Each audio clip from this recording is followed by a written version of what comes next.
Malawian cameras. Welcome back to the YouTube channel Malawian Cameras. Layton Mangochi akuti kuimbira boni kalindo kaya ndani kwena kuendani kaya akuti kumafotokozera kumauza kuti ayendere malo onse amene amatchulidwa nda apule ku parliament musona kuti akaone ngati zimene amanenazo ndizoona nde akazipeza ayike audio. Anyway guys, thank you so much.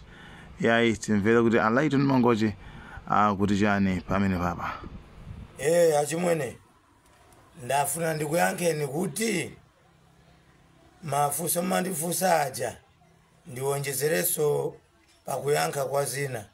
Mwansanga mungokumbuka ambuye Chekalindo, mwauzaso Antanyiwa, mwauzaso Samuel Lwala, mwauzaso Emmanuel Luleya Makatani ku Blantyre yako kuonera kuti atamange pamodzi so ndi inu mutamange maro onse anena musona a president a dziko lino kuti kukupangidwa chitukuko mukajambuleko ngati nkotheka mwauzeso anthu pa utenga audio yanu kunena kuti ajambule anthu amene ali dera limenero poteteza anthu ena kuti ntchito zisathe kapena asalandire matransfer.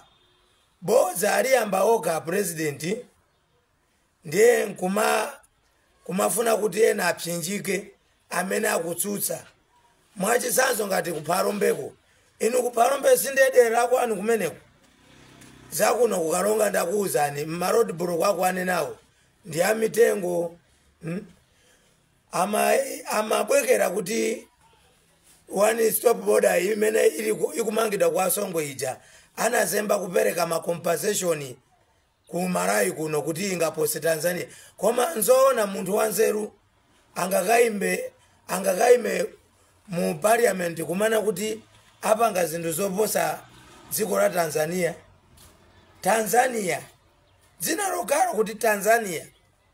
Komatu Amalawi chimene mukuyiwala kwambiri maka ino ambuye Chekalindo ndichakuti president uyuyu time ena anali mbusa ku Assemblies of God kunali zitoliro zokhazokatu atangosiya kuti anthu akukondwa kwambiri zitukuko zikuchitika panopa ku Assemblies of God.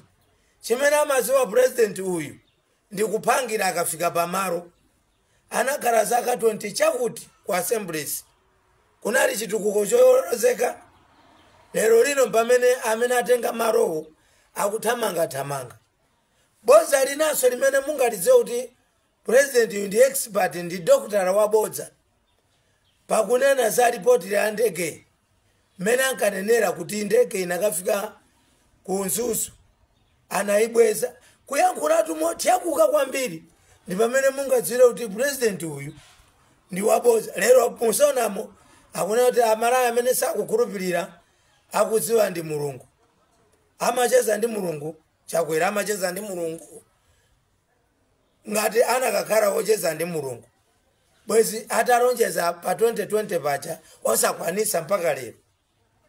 Mwalalike Amalawi kunena kuti asaphonyetse.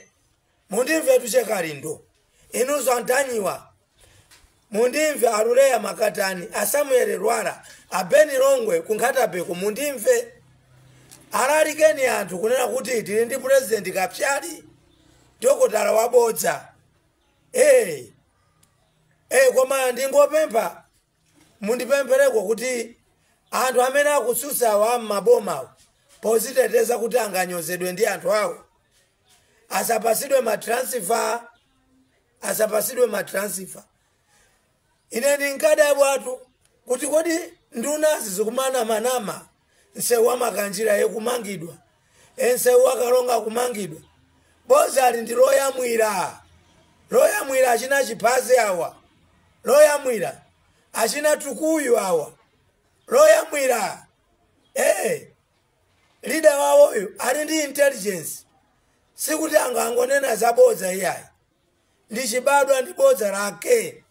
Ndiye mwauza Malawi kunena kuti IMCP akuyenda choli kuchoka dzulo oro saruso sakuzivara eyetu tikumagula nawo limodzi chimanga tini 27,000 32,000 amati boma ndilo mweri zomvetsa chisoni kwambiri. Mwauzeso ake ndi nsonda kuti achite kompeya Profesa Peter Mutharika ndiye achakwerawo. Achakwera tikwapasa 2%, a Profesa Arthur Peter Mutharika ndawapasa 98% pa good governance and leadership. Mulungutu amaona zoseza kuchita dala. Ndiye polisi ino antanyiwa Beni Longwe Emmanuel Olulea Makatani. Mwauzise anthu wakumeneko kuti sacrifice imene ankainena mai wina uja sacrifice yaonongaso mbiri ya MCP sakumfunaso kuno kumpoto madamu sacrifice. Auzeni akavote mwanzeru kumbuyo kwangaku. Like, share, Malawian Cameras, right.